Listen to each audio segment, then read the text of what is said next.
ഈശോ മിശിഹായ്ക്ക് സ്തുതിയായിരിക്കട്ടെ. വിശുദ്ധ യോഹന്നാൻ അറിയിച്ച സുവിശേഷം 4-ാം അധ്യായം 3 മുതൽ 20 വരെയുള്ള വാക്യങ്ങളാണ് നാം ഇന്ന് വിചിന്തനം ചെയ്യുന്നത്. ഈശോയും സമരിയാക്കാരി സ്ത്രീയും തമ്മിലുള്ള സംഭാഷണമാണ് നാം ഇവിടെ കാണുന്നത്.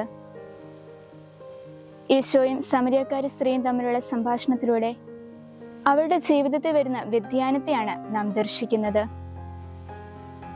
ഈശോയും സമരിയാക്കാരി സ്ത്രീയും സംഭാഷണം ആരംഭിച്ചപ്പോൾ അവൾ ഈശോയ്ക്ക് മറുപടി കൊടുത്തു എന്നതാണ് അവളുടെ വളർച്ചയുടെ ആരംഭം.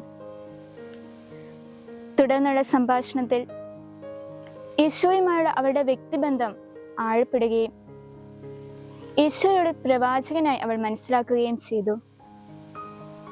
വീണ്ടും അവൾ വചനത്തിന് ചെവി കൊടുത്തപ്പോൾ തന്നോട് സംസാരിക്കുന്നത് മിശിഹായാണെന്ന് അവൾ മനസ്സിലാക്കി.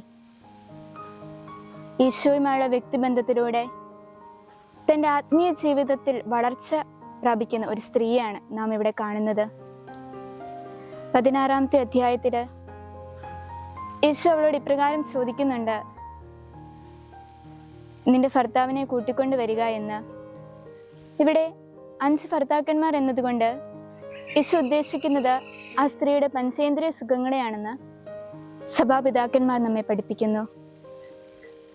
ഈശോയുമായി വ്യക്തിബന്ധത്തിൽ ഏർപ്പെട്ട നാം ഓരോരുത്തരും നമ്മളുടെ ഇന്ദ്രിയ സുഖങ്ങളെ കൈവെടിഞ്ഞെങ്കിൽ മാത്രമേ അവിടുത്തെ ഏറ്റവും അടുത്തനുഗമിക്കുവാൻ സാധിക്കുകയുള്ളൂ. ആ സ്ത്രീ കുടം അവിടെ വെച്ചിട്ട് യാത്രയായി എന്നതുകൊണ്ട് ഇവിടെ അർത്ഥമാക്കുന്നത് ഈശോയുമായി വ്യക്തിബന്ധത്തിൽ ഏർപ്പെട്ട അവൾ അതുവരെ അവൾ മുറുകെ പിടിച്ചുകൊണ്ടിരുന്ന തൻ്റെ പാപകരമായ ജീവിതത്തെ ഈശോയുടെ കാൽപാദത്തിൽ ഉപേക്ഷിച്ചിട്ട് യാത്രയായി എന്നതാണ്.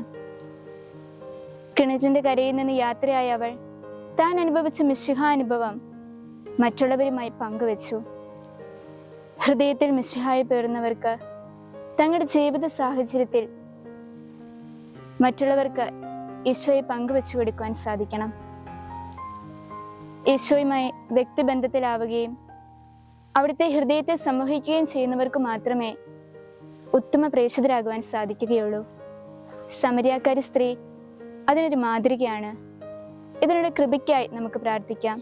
ദൈവം നമ്മളെല്ലാവരെയും സമർത്ഥമായി അനുഗ്രഹിക്കട്ടെ.